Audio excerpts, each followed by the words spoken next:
Thank God it's Tuesday. Welcome to Your View. I am Murayo Afolabi Brown. As always, I have the ladies. Hello, YK in the building. I like it when both of us are always in sync in our dressing. Yes, sir.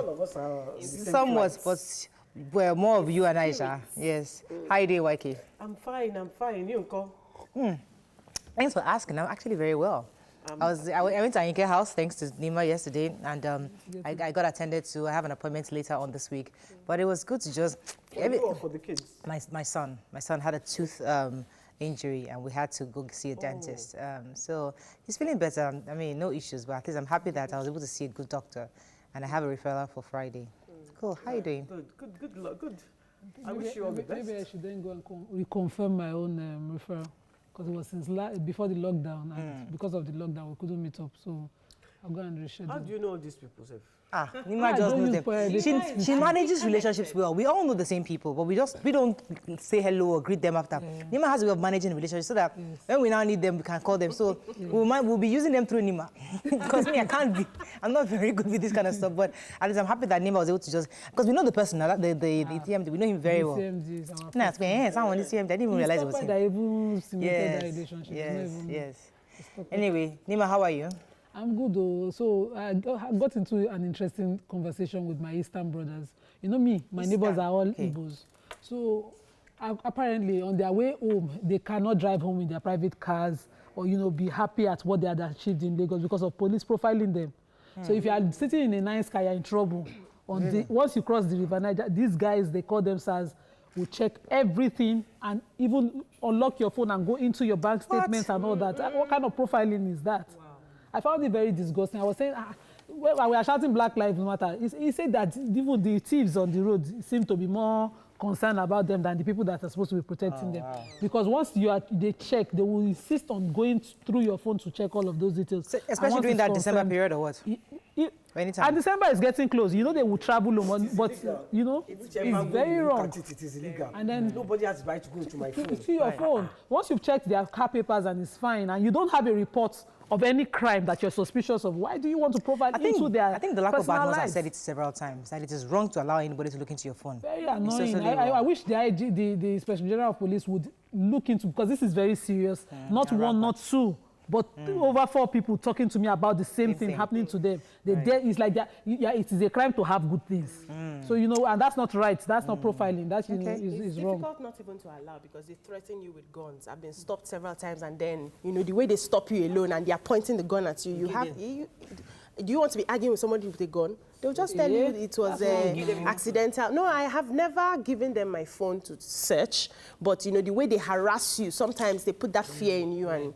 Anyways, how are you doing? I hope you have some good news for us. Interesting.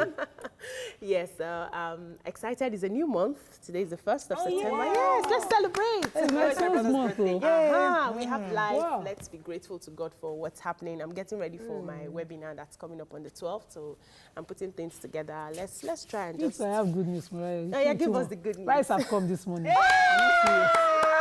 Extremely expensive, but we have arrived rice. And it's our birthday month. Imran's month, and my nephew and niece. Yeah, my daughter too. Monday too is this month. That's nice. My brother is this month. My husband is 25th. Monday is 26th. Wow. Oh, that's we are 18th. My daughter is 28th. Wow, it's a lot of Septembers. Last baby year. Oh, fantastic. Well done. Party. No, which kind of party? So that COVID. My nephew too is coming back this month. Only my nephew, my grandson. Smart one, the Niger boy. Okay. Anyways, let's go on a quick break now. When we come back, we'll go through the front pages of the papers. Stay with us. We'll be right back.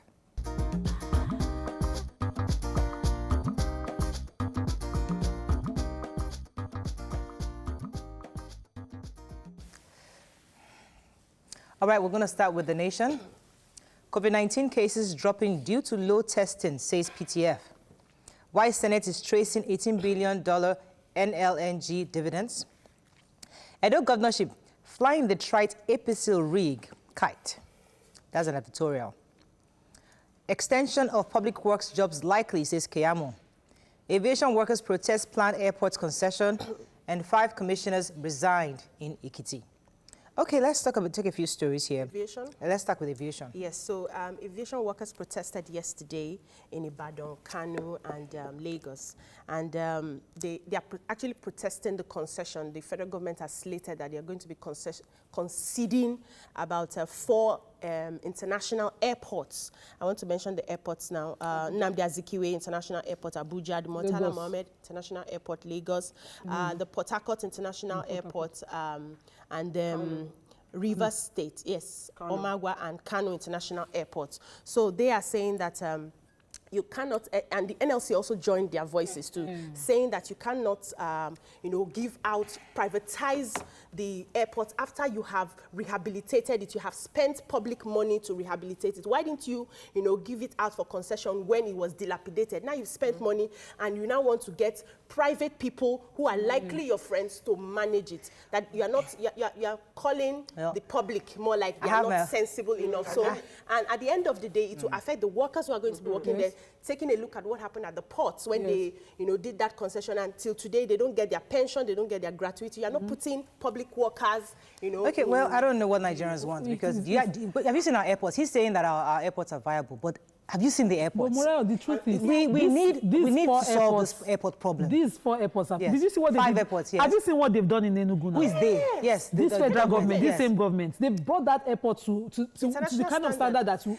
That is what we are seeing. This is government. It starts today. We celebrate it. 5 years, 10 years, and like it dilapidates, and we then complain. You concession things that are not working. You bring hands to come and reawaken things that are not working. Anyway, we have Benin airports. What we need is competence. This airport matter. There is no reason for the airports. Government can look after the airports. I'm telling you. Concerned, and they can do it properly. Yes. They've been doing it probably for the past 20 years. Why it hasn't fixed? We all here complain every day. Our airports are, but anyway, it's not our hot topic today. They have spent our money doing it. All your Gatwick, your Heathrow, they're all privatized airports. You have to choose what. Nigerians must decide what you want. Does privatization work in Nigeria? It's going to work. Let's start with the airports. Let's make it a hot topic another day. Moving. Nepa is mostly privatized. Do you know that Disco is privatized? So that's they are telling you. Sarcastic. I got you first. I don't mind. Anyways, Daily Trust. Let's just move on. Discordant tunes over school resumption. Sodomy, teacher in net of for defiling students in Kano. Darul Salam's military hands over 778 women and children to state reps. Reps conduct probes not backed by House resolution, says Speaker. Okay, our resumption is our topic today, but let me just say a few things. Go ahead. Okay, so yes, there's different people opposing the suggestion by the government to reopen schools.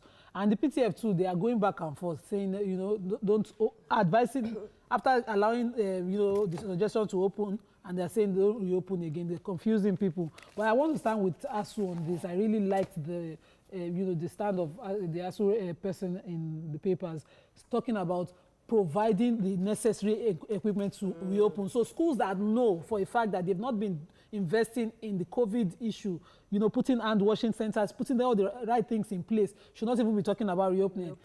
My school, we already have a proper plan. But the point I'm asking, why are we waiting till now? We've been home for 5 months. Secondary schools, the Lagos State government has done fixed a lot of secondary schools. Where you go there now, you see that they had hand washing bases. Why are we waiting till the last minute? So you're not telling me we don't have proper infrastructure. But I was impressed with the business. Okay, let's talk about it. Moving on to the Punch. Reopening varsities now suicidal. Social distancing impossible, says ASU. 15-year-old Arabic student defiled by man, raped by Ogun cleric.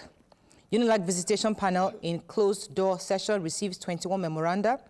Drama as man family disrupt Lagos wedding, say bride already married. Oh, for real? Don't ambush Nigerians, drop water bill, NLC tells National Assembly. Let's take a few stories there. This human interest story, the Arabic school. Let me take that story. I like to take human interest stories. This one is paining my heart. Very sad. Yeah, he said he was ill. He met this woman and they married. Then she had a child. The parents of her own parents said she couldn't follow him to the village when his mom died because he hadn't paid bride price. So he now paid bride price. He sold his car or his house or something. His land, and then paid bride price. She didn't go to the village with him. He paid 280,000. He took another money from him. I can't remember the amount. And then he came to Lagos. He now got ill. Meanwhile, she has been worrying him that I need money for this, I need money. Anytime she needs money, he will sell something of value. He sold his boss again. He will sell his boss, or anyway. Then he got ill. He got paralyzed. So he had to go to the village. And he was there getting treatment when he now hears that his wife... No, he said he got a letter, but he didn't open the letter. Now he hears his wife is getting married. So he opens the letter and it's a divorce letter. So he runs... He comes back to Lagos. With the family, they go to the church to make wahala. The security kicked all of them out. Real life story. Real life story. It's not Bollywood. Is it fiction? But you know, she has her own side. Yes, no, her own side What's her does not side? come from her. She has not talked. Okay. It's the church. I see. The church that spoke talked. up. That the man was a druggie and alcoholic. And she And had he to also leave. used that for begging. And why didn't he now return all the things that he's been buying for her? And the So church at has least- been taking care of the wife and the son for a long time. Okay, So when let's they just take one last story there. 15-year-old Arabic, yeah. Sorry. So this young lady was raped by Talbit. I can't remember the name now. I didn't take my notes today. She was raped by a young boy of about 20 years, a 15-year-old girl, and then she runs to her Arabic teacher for help, who further rapes her, and then inserts something that says it will prevent pregnancy. Fortunately, the Ogun State Police Command have done the right thing. The police command within the Redeem camp was where they reported this rape, and they did the right thing. They picked them up. The poor girl is in the hospital now. She's gotten injuries in her vagina because of that, and you know she's being treated now. But these two blockheads have confessed to raping her, and I hope that they pay for that crime dearly. Right. I hope that they pay for it. Moving on very quickly now to Vanguard. COVID-19 varsity workers warn against reopening. Release list of NDDC looters. Now, Pandep orders IMC. Eulogies as Ikenwa Chukwu clocks 80. NBA versus El Rufai, we uphold rule of law, says Kaduna Attorney General. And Unilag panel collates memoranda begins sitting. Okay, NDDC. Yes, so the Niger Delta, right. yes.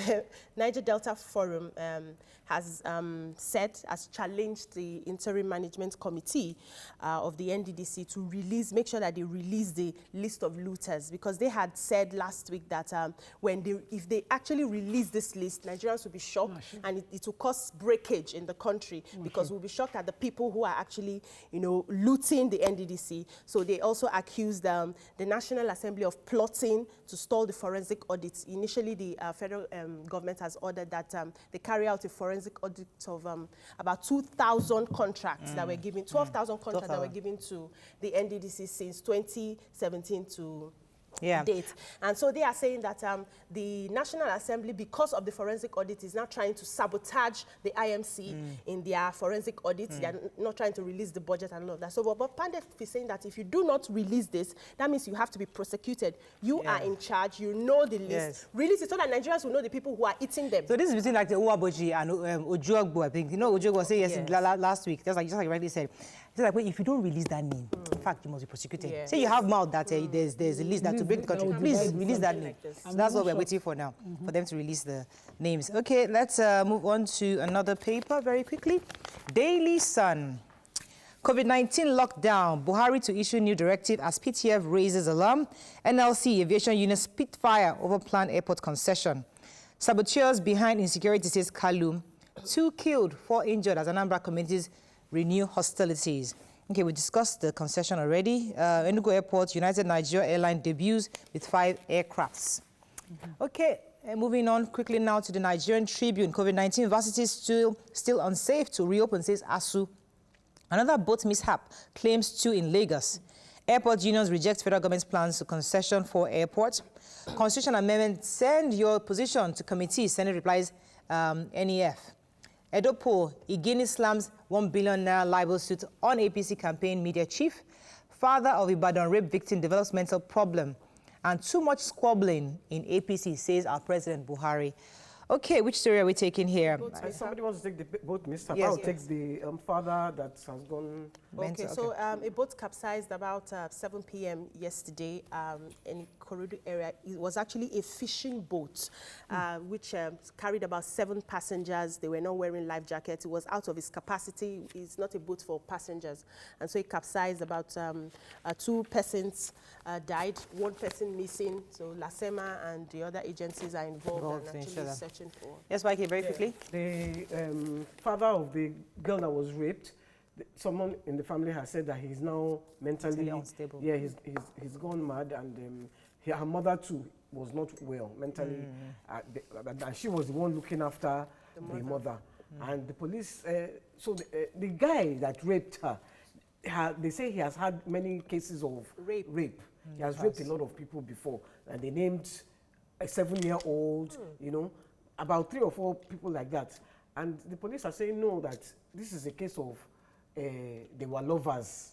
Oh, since she was 18. Yeah, because somebody from, I can't remember his name, Ahmed Shah, his name is Ahmed, but I can't remember his position, had said that she was, she wasn't raped by only that guy, that it was a gang rape. That she had a lot of injuries, and that it was they should make sure he confesses who collaborated with him. Really sad story. And the police are saying no, she went to drink beer in his house. Unfortunately, that's all we can take on Front Page Review. When we come back, we'll discuss our hot topics. Stay with us, don't go anywhere. We'll be right back.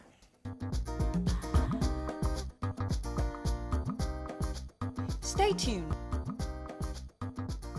Welcome back to Your View.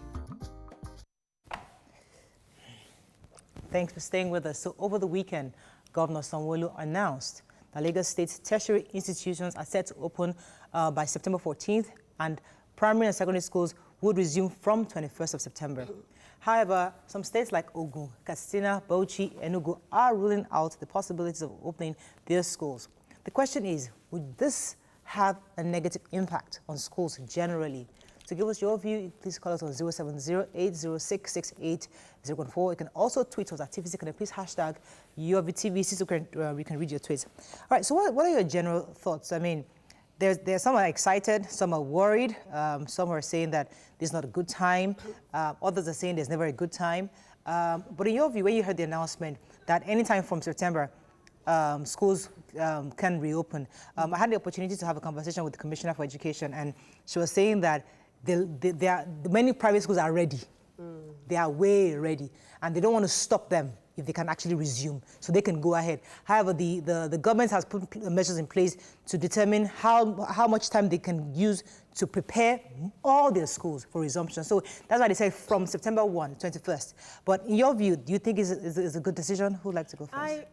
I personally was worried when I became aware that some states are not ready to reopen, because I know that the federal government tries as much as possible to ensure that the school calendar is not distorted, so the curriculum is, uniform. Yes. And by the time some schools now reopen and other schools do not reopen, it will definitely affect the school calendar, and I really don't know if we're equipped to handle that. So, but at the same time, I'm also worried that forget the private schools and the very 1% that are already, positioned to reopen. There are schools we know that we have dilapidated buildings, we have crowd in the classrooms, 100 and something in one particular classroom. If everybody, during that time that they had just examination students resume, it was easy because you could see the social distancing. But now that everybody will likely resume, are they equipped to handle that? That was my fear. Well, I know that in America, when the schools reopened, there was an upsurge, a spike of the cases. And I was listening to the Commissioner for Health. He just recovered.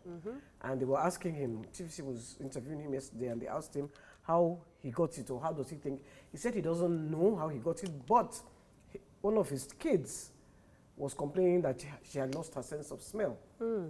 And sense of smell and something else. And he was like, this is like the symptom of COVID. So him and the 2 kids tested positive.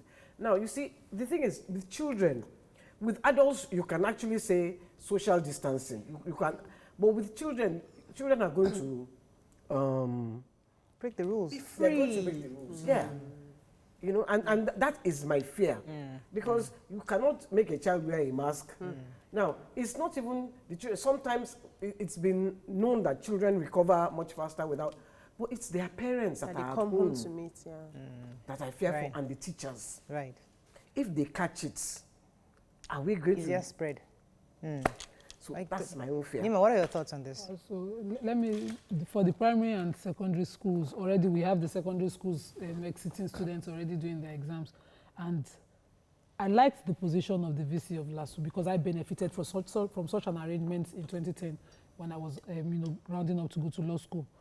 At the time there was a strike, but we were exiting students. And to continue with the strike would mean that we would miss our year at the law school. So now that, for a school, for a university system that they have proper administrators, they should know how important those years are. So according to him, 400 level students, 500 level students, and 600 level students who are exiting students will be allowed, they will resume in phases and in batches. And then those people would finish and then go before the next level students will be coming in. This is properly managing the situation. So for schools that are on top of their game, that have proper, no problem. Right. It is the problem for me is for those schools who already also has these issues with the federal government and they are still largely unresolved. And you now want to open up schools. These are in a situation where we are now. Nigerians are not acting like this is pandemic. Now, see, one of the privileged information that I have in the 5 months that we're locked down, I know that.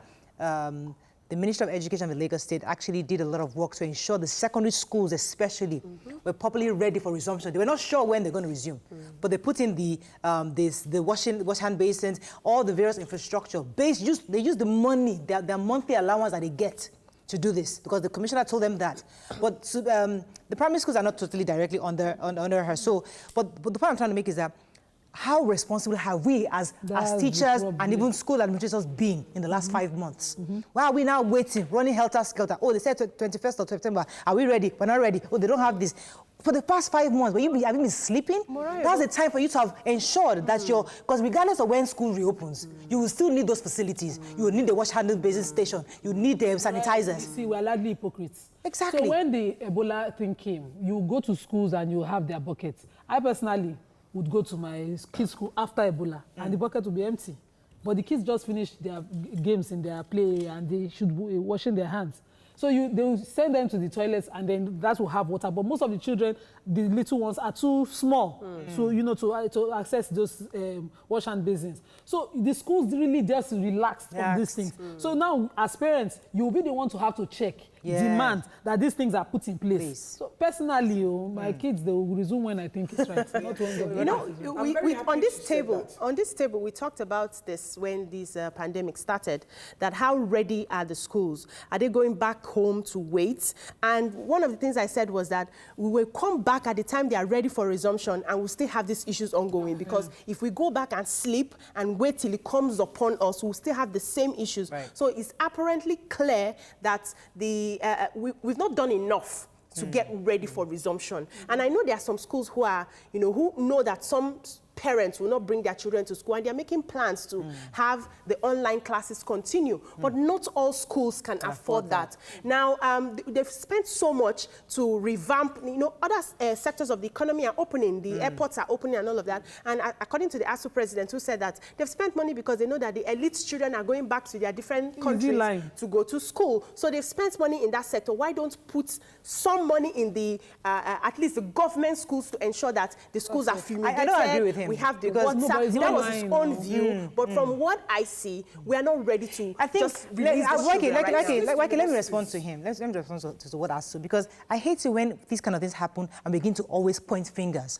When do we as the institution ourselves take responsibility for ensuring you are there waiting for them to give you money? Because according to what they said in ASU, you gave bailout to the airports. We also need bailout to help us so we can put these infrastructures in place. I'm sorry, with all due respect, you have some money with you, ensure that you have the right facilities in place. What I was going to say, they collect levies. Yes. They collect school fees. There are things that 5 months you were home. What are you doing with those levies? Look, when they said, they had said 2 months ago that they may open bars. I had bought that thing that you use, temperature gauge. I had bought buckets. Because you're serious. I took responsibility because I needed my business to open. Exactly. I have not asked government for any bailout. I know how I'm suffering. I'm not asking government for bailout. Why is everybody asking government for bailout? Let me take this call. I'll come back to you, Nima. Morning, are you there? Yeah, good morning. Go ahead, please. You're live. Yeah, this school of the thing, I want to ask one question. The money all these private schools are collecting for school fees, all those big money they are collecting, what are they using the money for? This is the time all those big amount they charge for student school fees. This is the time they need to put it into use. The private schools and are for ready. the government on their own, they should start creating vocational schools. Enough of the Bali, University Bali, they should start creating schools of fashion, University of Fashion, University of Stylists, all those stuff. You should start creating those schools. Enough of the university stuff. It's not helping. Thank you very much. I mean, that's a valid point. Yes, Nima, you got something. Let's not be insensitive to the issues LASU has had with federal government over the years. Even with this government, they've resumed, not because all the issues have been resolved, but because government has continued to play around these issues, claiming not to be able to. But when we see government deliberately face the issues of reopening the airport, because these are businessmen's funds tied down, the people need to travel. And like he said, a lot of their kids study abroad, and they need to travel back to school. I know how many DMs that we got of people insisting that, you know, why are the airports shut and the local travels are working? Because, you know, they have to resume in school. They are worried about those places. So they were deliberate about it. Yes. They should please put that same concern into the issues as well. I did not go abroad to study. Imagine that I was still in school now and I'm being affected. Nima, with all due respect, I think we are progressively moving to that position where we understand and remind ourselves that government is supposed to be facilitating. All these sectors really shouldn't be under their purview. Their job is regulating. No. So what I'm saying is that we need to begin to understand, to put ourselves in their own shoes and begin to take responsibility for the ones that they've given to us. But I don't want us to end this segment without mentioning the fact that one of the reasons why the governor has said from September 21 is so that everybody should go back and begin to see what you can do. Let us know when you are available. Because what I heard the Commissioner for Education say was that their plans for Lagos State is that they have phased and maybe staggered openings. So maybe primary 1 and primary 2, for example, second, or JSS 1, JSS 2 will come up on Mondays. And maybe another class come on Tuesdays. So not even evening classes, because the idea is to have less children in the campus at once. So you can spread out in the rooms as much as possible. So the whole school or the whole campus is not full. That's part of the suggestion that is being considered, but nothing is cast in stone yet. I want to go to the universities. Yes. The universities in America, when they opened, you know how irresponsible those students were? They were having parties, so they had a huge spike. So whether they are adults or not, adult university, they are still young people who don't believe that this thing can affect them. It is people like me, because I'm afraid we are in a high-risk age. So we start taking... But young people, what happens with young people? They will catch it. They will just do like this, shake body like this. Shake it off. Yeah, all right. When they shake this call, they shake it to the older person. Let me take this call. That's my fear. Oh, we lost that call. Let's also pay attention to the welfare of the teachers who are going to be teaching these children. Nothing has been said about how they are going to take care of them, if they are going to equip them, you know. So it's not just about the students who are coming to school or the school environment, the caregivers too who are in that school. What have we done so far? A lot of them could not feed this period. And nobody's talking about how most of them were not paid. They had nothing. We had to start doing something as individuals. So they need to resume so they can get to work. Yes. They can get their salaries. We need government help. Nigeria, not the owners of the schools. It's the teachers that needed palliative. Especially the private schools. So Yes. Nigeria government must admit that they failed at providing palliative. I know that we read it in the paper sometime last week. I think FEC had agreed that they'll be giving out this low-income private schools money for this period. But obviously now they're about to... haven't heard anything. Go and look for the National Union of Teachers and give the teachers. Even the school arrangement with the Ministry for Disaster Management and whatever, what's it called? Empower. Yes. Most of them were laid off during the lockdown. We get all those messages. We have to wrap up, but I think the general idea is that the dates are out there. Schools, administrators are beginning to see the ensure. I know many private schools are ready because they've planned out how they're going to do it. Yes. Public schools is the issue, and also tertiary institutions, we need everybody to take responsibility for their action. Hopefully, we get concrete dates soon from the government officials on when exactly these schools will reopen. Let's go on a break now. When we come back, we discuss integrating COVID-19 survival into society. Stay with us. We'll be right back.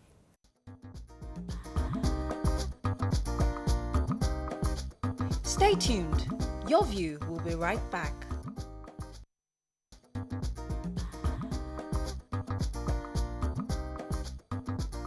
Welcome back to your view.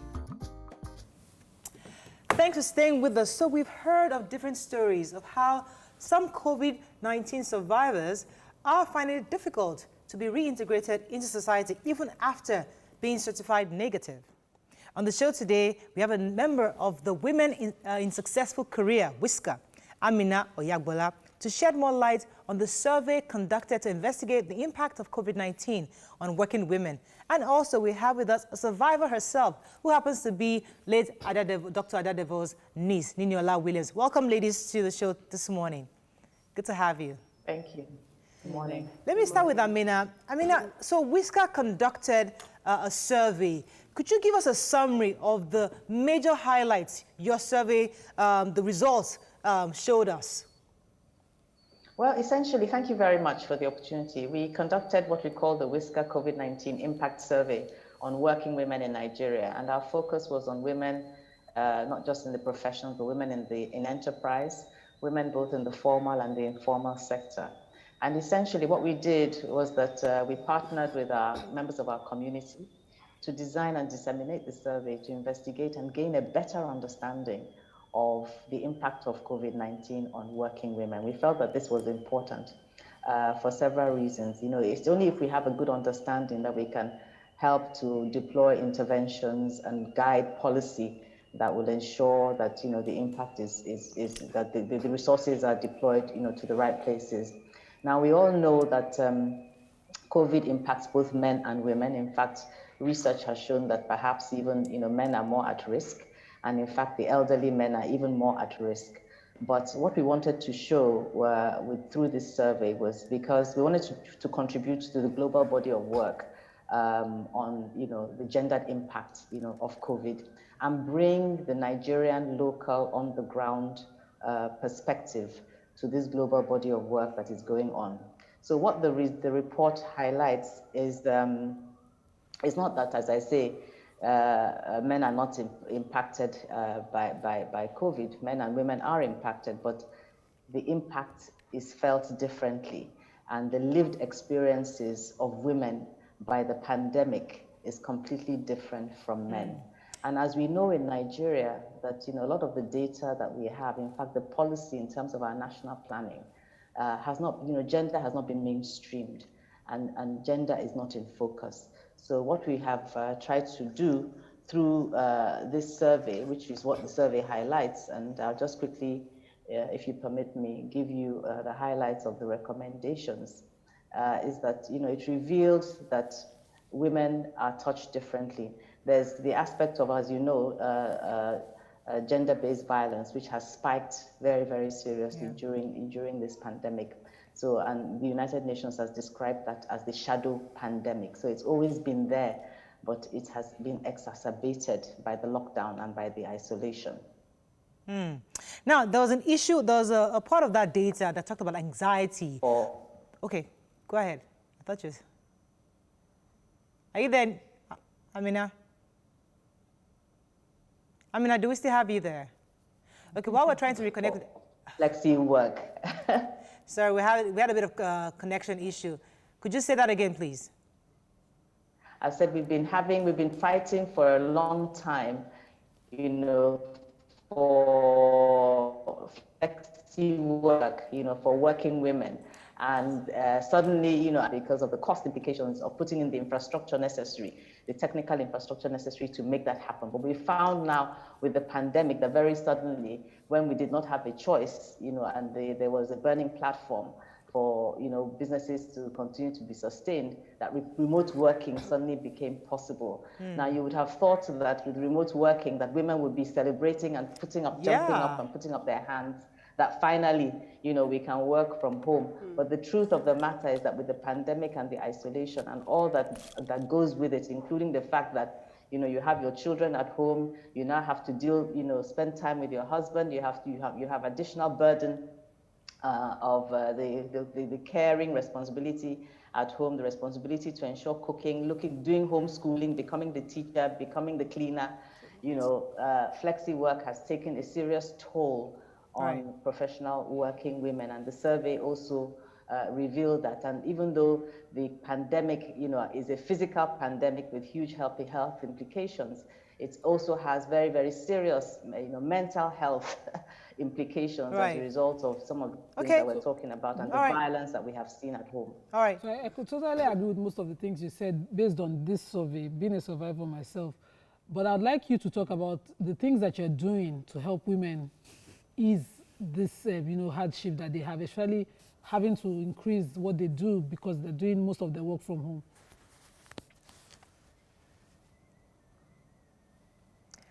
Amina, did you get that? Sorry, I didn't hear what you said. What suggestions, what solutions are you bringing to help women integrate into society? Because I agree with what you've said. Yes. The suggestions, our recommendations are that, we need to ensure the inclusion of women in the COVID-19 response planning and decision making. There have been so many women who have led, COVID-19 relief efforts, including WISCAR, various task forces, and they have all done really, really well. So generating funds, you could see that with the pandemic, there was a huge private sector effort, and also there was a huge, civil society effort. The NGOs and the civil society organizations really came out, to respond. But in that response, where were the funds deployed? How many actually focused and targeted, healthcare workers, domestic workers, women, especially the maternal health care issues, women who are pregnant, women who, who are afraid to go to hospitals, to have their babies. Everybody was scared to go to the hospitals, but they had a need, a desperate need given their conditions.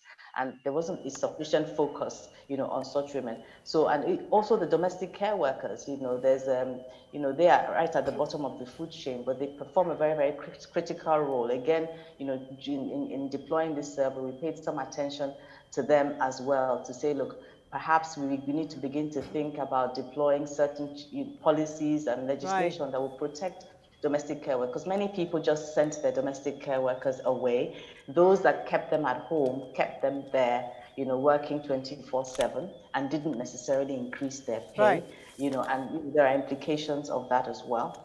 Okay. And also, for the working women, I must tell you that the burden of homeschooling in particular was huge on working women in particular, and it affected, their productivity and put them under tremendous pressure. And that has led to certain unintended outcomes. I mean, I think some of them have actually taken the decision that they cannot cope with both work and doing that as well, given the fact that we're still in, this pandemic is not yet over. We're going into, it's now the 5th or 6th month, and it's Let me pause you for a second, Amina. It's something we're going to live with for some time. Let me pause you for a second. All right, so my question is for Niniola Williams.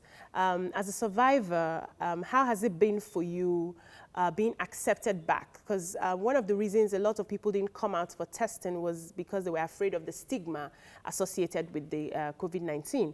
So how was it for you? Was it easy for your family members to reintegrate you? Was it easy for your colleagues, your friends? How was it, the reception that you got? How was it for you? Niniola, let me let you answer this question after this quick break. We'll be right back. Stay with us, don't go anywhere.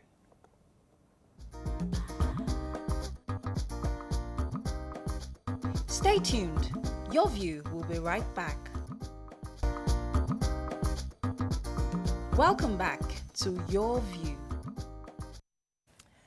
Welcome back. So we still have our guests with us. I think Niniola was going to answer the question. Niniola, go ahead, please. Yeah, thank you. I think for me, it was a bit different because of the work that I do through the nonprofit JASA Health Trust. So everybody knew that, I was highly exposed working on the front lines of this pandemic as part of the response team. And so in terms of my family, of course, there was anxiety and fear having gone through the loss of a loved one to another infectious disease in 2014. But generally, people were very supportive. I didn't have issues with friends. I had already started isolating myself, not seeing people, knowing that there was a high risk that I would be infected at some point. So there was a lot of, concern. People were calling, video chatting and things like that. But generally, I didn't have issues of stigma, though I've seen it happen with other survivors. Can you, what were your symptoms before you, I'm very interested to know what your symptoms were. Yeah, so my case was actually very mild. I had chest pain. I had a horrible headache that just wouldn't go no matter how much medicine I took. I didn't have a fever. I didn't have coughing. I didn't have sneezing. I had diarrhea. I had a lot of body pain and extreme fatigue. And at first, when I was very tired, I just thought it was the fact that I'd been working 7 days a week nonstop since basically February. And then as time was going on, I realized, okay, this is not normal fatigue. This is on a different level. And so I went to get tested and it came back positive. So Daniela, I wanted to know, how easy was it for you to, to let people know publicly that you had COVID, and how did you get any kind of stigma around family and friends? I've heard whispers around me, people talk and all sorts of things, wondering why they would want to stigmatize. Did you get such reactions from family, friends, or colleagues? No, I didn't have that. I think, again, my colleagues, my family, and my friends, everyone knows what I do. And everyone was just concerned and wanted to know that I was okay, that, I didn't go and put myself in harm's way and then I would end up on a ventilator or something worse. And because my case was mild, everyone was very supportive. I think in terms of other people, though, I've seen stigma, to the point where people have been kicked out of their houses. They've been told not to come back to work. There's a lot of fear. There's a lot of misunderstanding. There's a lot of, cultural issues that we have. And a lot of families don't want to admit that they've had any COVID cases. We have a lot of people who, they want it to be very, very quiet, from the issue of, coming to the house to take samples when that was the strategy, at least in Lagos State in the beginning. Everyone was concerned that don't come with an ambulance, don't come with NCDC written on the car. They don't want the neighbors to know anything is going on. And you can understand it, because the social implications of that kind of thing, it's deep. People have lost, like I said, their homes, they've lost their jobs, they've been turned away by people that are supposed to be there to support them, their family members. Right. Thankfully, that was not the case, but I have seen it happen. Let me come back to Amina, because I was actually really excited about the survey. I was hoping that women actually would be more comfortable working from home, because that's all women have ever wanted, work from home, flexible hours. But just saying, based on your data, the fact that the kids were at home compounded the issues. What other surprises did you see from this data that you'd like to share?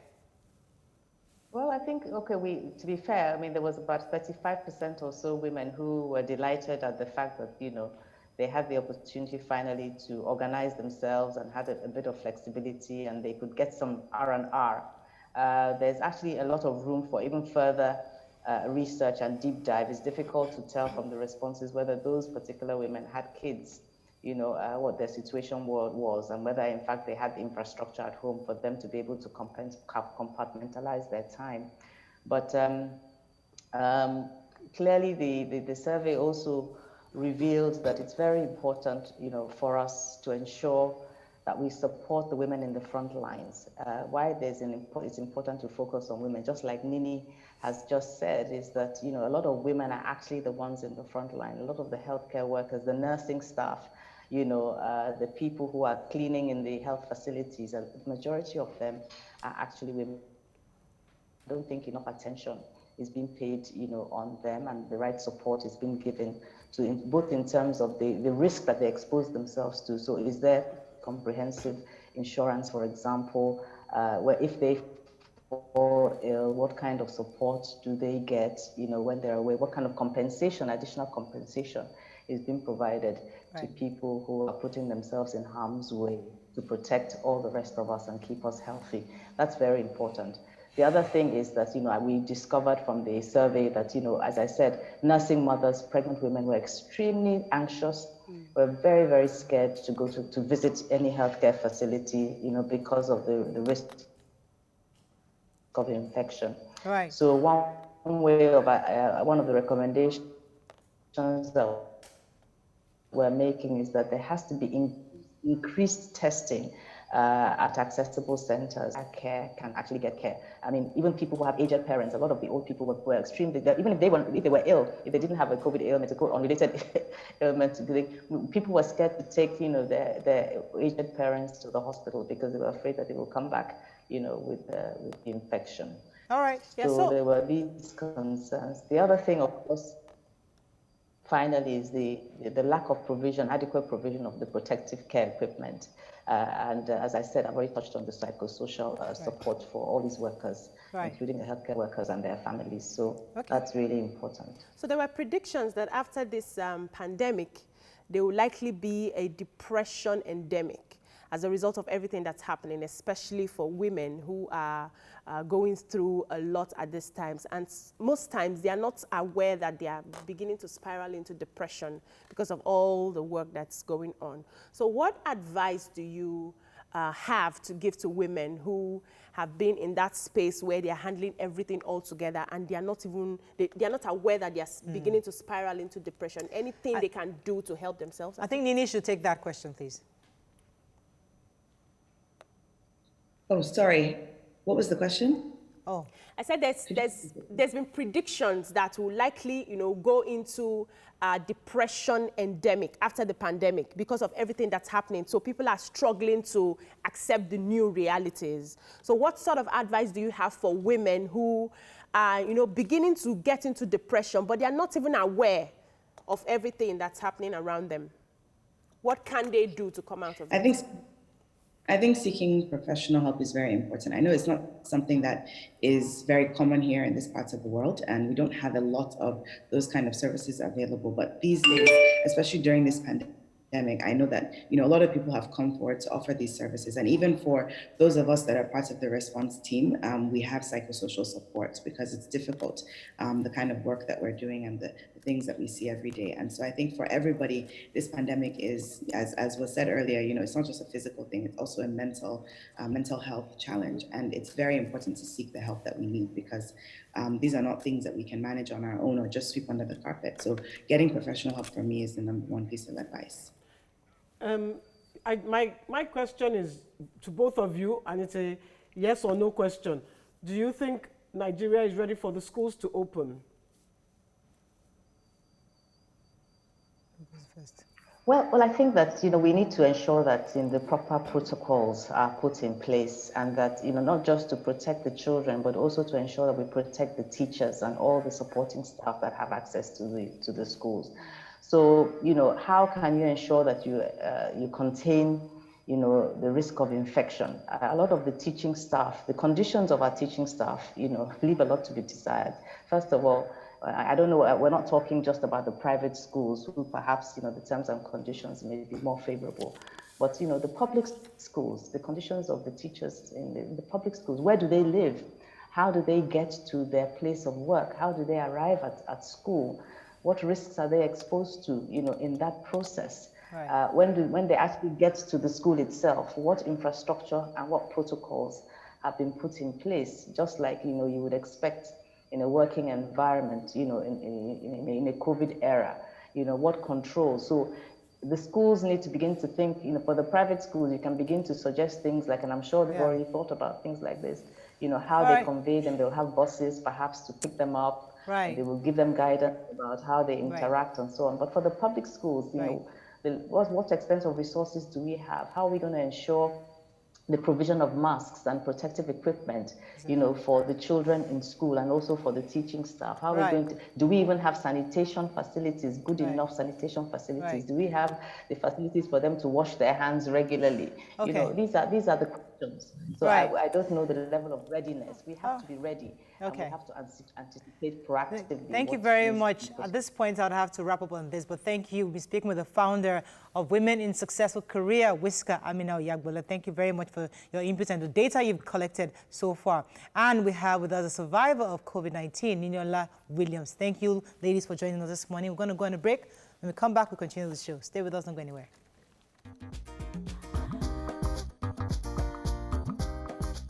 Stay tuned. Your View will be right back.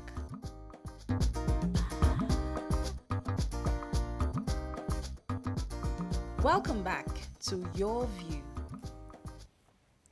Thanks for staying with us. So, the former Nigeria's Minister of Agriculture and Rural Development and newly re-elected President of the African Development Bank, Dr. Akinwumi Adesina, will be sworn in to serve a second 5-year term in office. The event is scheduled to commence shortly at the Africa Development Bank headquarters in Abidjan, Ivory Coast. We will be going in and out the event to bring you up-to-speed information on how that event is going. So stay tuned any moment from now. Now, we're also moving on to a different topic about the health of adolescents in this period. Now, report has it that more than 3,000 adolescents die every day, totaling 1.2 million deaths a year from largely preventable or treatable diseases. Our guest is supposed to analyze why young people need to take their health issues seriously and the effects of how they can, if they don't, how it will happen to them later in life. Now, joining us hopefully very soon is a medical practitioner and a youth counselor, Gloria Chibuike. We're having issues getting her connected. Hopefully very soon we can have her. But in the meantime, let's talk about our new, which one, Africa Development Bank? Our own. It's not new now. Yeah, he's been re-elected, but you know, he's re-elected on our son of the soil, the kind of child, the child you used to flaunt. the kind of picking will take the show, that kind of picking, because you know he's really represented us well. I felt very elated by this re-election especially because it was being investigated by some foreign somebody to our continent, insisting that, you know, he couldn't have been clean. Just because I felt... You don't know that. No, I just felt just because he was Nigerian or just because he was African. Because the African Development Bank was for us, was created for us to develop Africa. And if your investments were clearly done in Africa, I don't see why another person is the one complaining. Africans were not complaining. We've really revamped our agricultural sector because of this bank, largely because of it. But mostly Nigerians now, if you go back home, everybody in my village is farming rice. They are carrying paddies, you know. People are doing selling it. Selling. People have businesses and, you know, options to do. Unlike before, everybody's carrying CV everywhere, begging you to come and get job for them. Most of the person milling my rice is a full graduate. Guy went to school, full graduate, and went back somewhere in the north to go and set up a mills where he mill rice. So because of these options, people have been empowered. I'm even happy that, you see, it's always difficult sometimes to pick out those role models that Nigeria is proud of. Yes, we have lots of them out there, but not many of them are celebrated globally like this. So we have someone like this where, as you rightly said, he was probed, and this probe almost embarrassed him, but he stood his ground. That investigate. Nothing, you're not going to find anything on me. And exactly as we thought. And I'm happy that our president, all the presidents within Africa, stood by him. Many world leaders stood by him, saying, we know this young man. And I'm so happy that they didn't find any, they exonerated him, and now he's been sworn in. So that panel, there was a pro panel, 2 pro panels. Headed by a Japanese, absorbed him, they say, no, you don't do them. They put another one, and that one further absorbed him. Okay, I'm told we have Gloria. You want to say something concerning Yes, I say my former boss used to say that the reward for a job well done is more job. So you have done a good job, you have more to do. Please keep doing well. Okay, I think we have Gloria now. Gloria, are you there? Yes, I am. Good morning. Yes, good to have you. Yay! I'm trying to connect with you.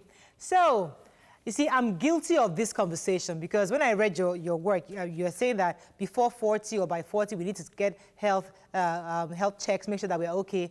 And honestly, I have been using mouth to go and get checked. I haven't gotten checked. So why do you think people, especially in my generation, find it difficult to take that step of ensuring they are healthy?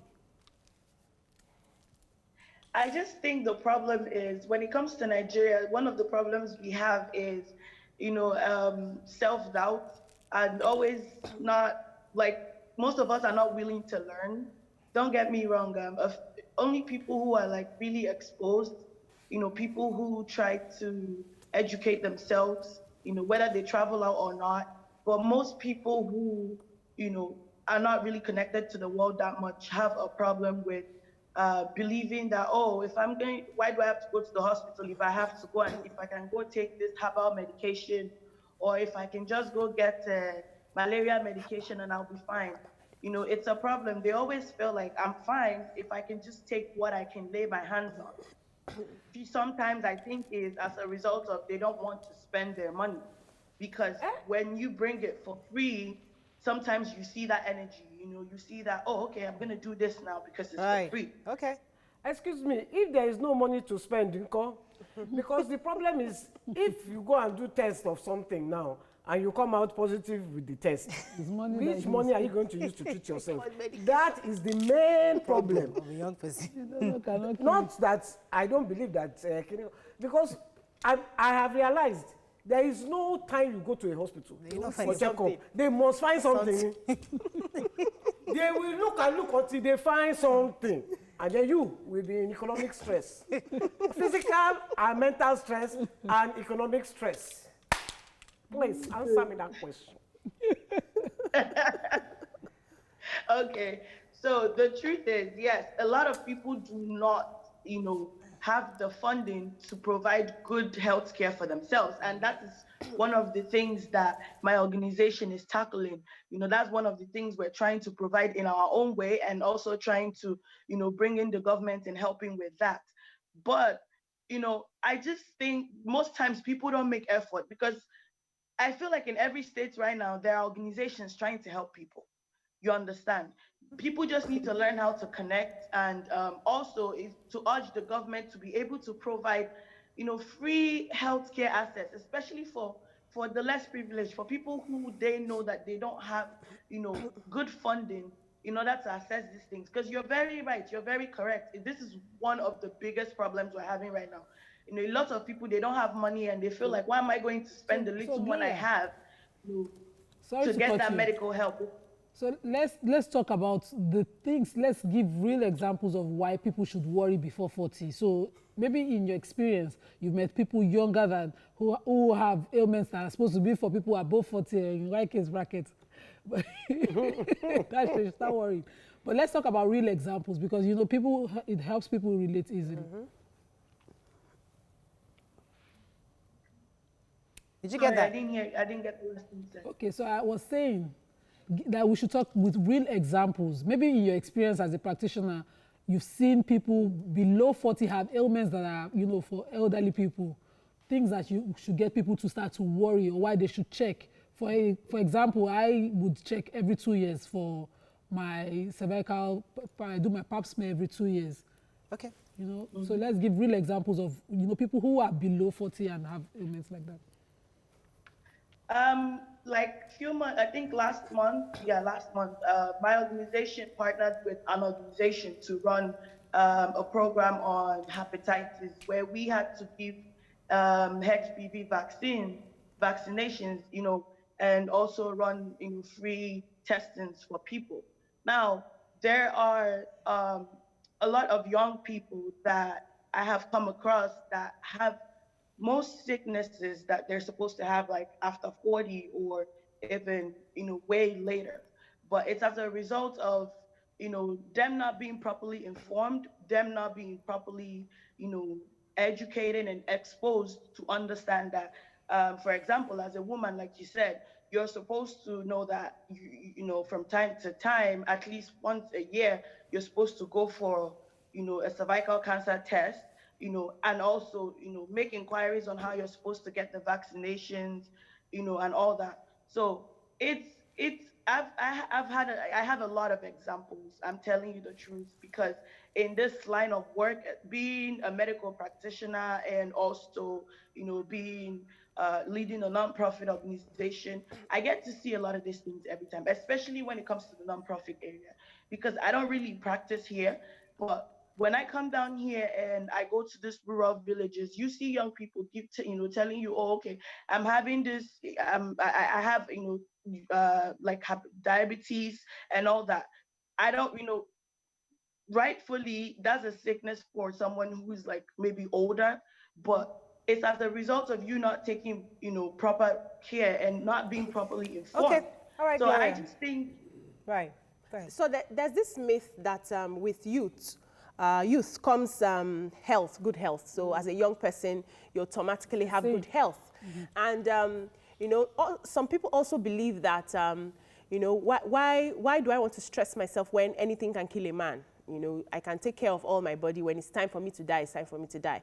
Now, how do you get people to, you know, sort of change that mindset so that they can start paying attention to their health? Some people have actually lived like that without health issues, believing that once they are good, they eat healthy, they do exercises, and it works for them.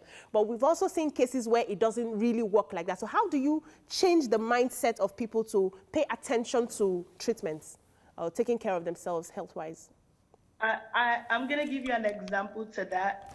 During this COVID-19 time, I had a friend who stays in London, and he's like, oh, I don't ever get sick, you know, just few days before, like we talked, let's say yesterday, and he's like, oh, I never get sick, you know, I'm not even scared of this COVID-19 because, you know, for the past how many months, or sorry, for the past how many years, I haven't been to the hospital, you know, and all that. I was like, you not being sick doesn't mean that you're not supposed to get checked out. Now, guess what? Few days later, he spoke to me and he said, oh, I have COVID-19. Now, I wouldn't lie. It was kind of funny because I told him, I said, you have to take precautions, regardless of the fact that you believe so much.